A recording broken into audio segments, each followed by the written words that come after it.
Rutherford का नाभिकीय model.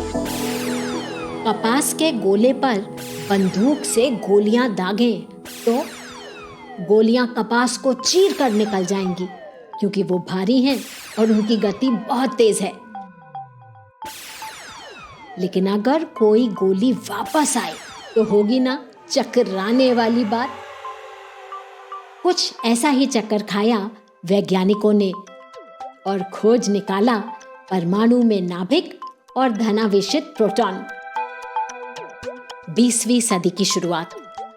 इससे पहले ही इलेक्ट्रॉन की खोज हो चुकी थी और थॉमसन का प्लम पुडिंग मॉडल, यानी परमाणु धनावेशित गोला है जिसमें ऋणावेशित इलेक्ट्रॉन बिखरे हैं, प्रचलित था।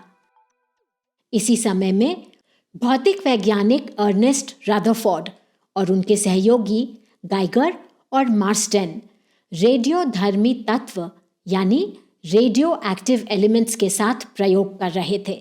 रेडियोधर्मी तत्वों से अल्फा कण निकलते हैं जो छोटे लेकिन भारी यानी अधिक द्रव्यमान वाले धनावेशित कण होते हैं।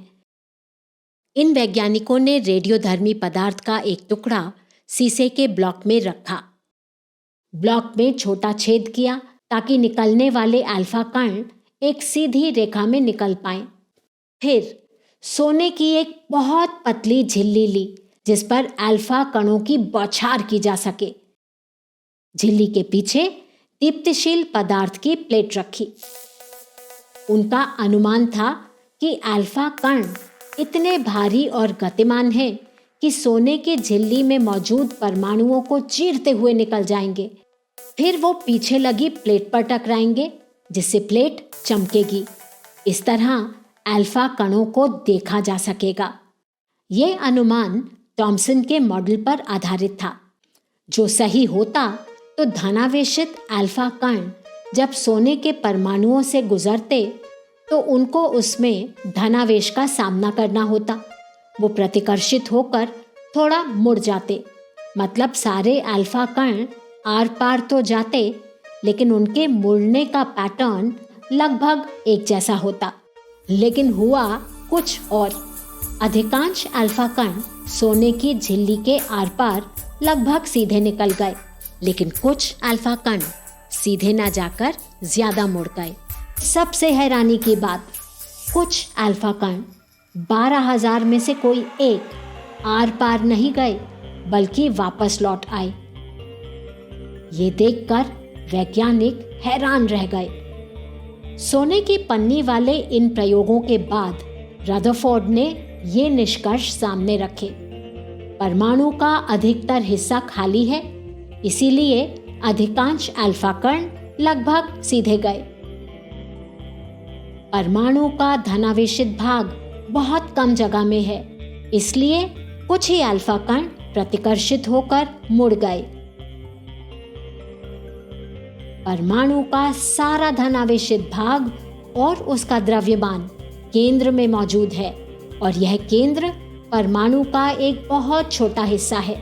अगर केंद्र का आयतन यानी वॉल्यूम बड़ा होता तो बहुत अधिक संख्या में अल्फा कण वापस लौटते। परमाणु में मौजूद इस भारी केंद्र को रदरफोर्ड ने नाभिक, अंग्रेजी में न्यूक्लियस नाम दिया। इन नतीजों के आधार पर रदरफोर्ड ने वर्ष 1911 में परमाणु की एक नई संरचना सामने रखी। परमाणु के केंद्र में एक छोटा धनावेशित नाभिक है। नाभिक के चारों ओर इलेक्ट्रॉन्स चक्कर लगाते हैं। नाभिक का आकार परमाणु की तुलना में बहुत कम है। रदरफोर्ड का परमाणु मॉडल थोड़ा थोड़ा सौर मंडल जैसा दिखता है ना?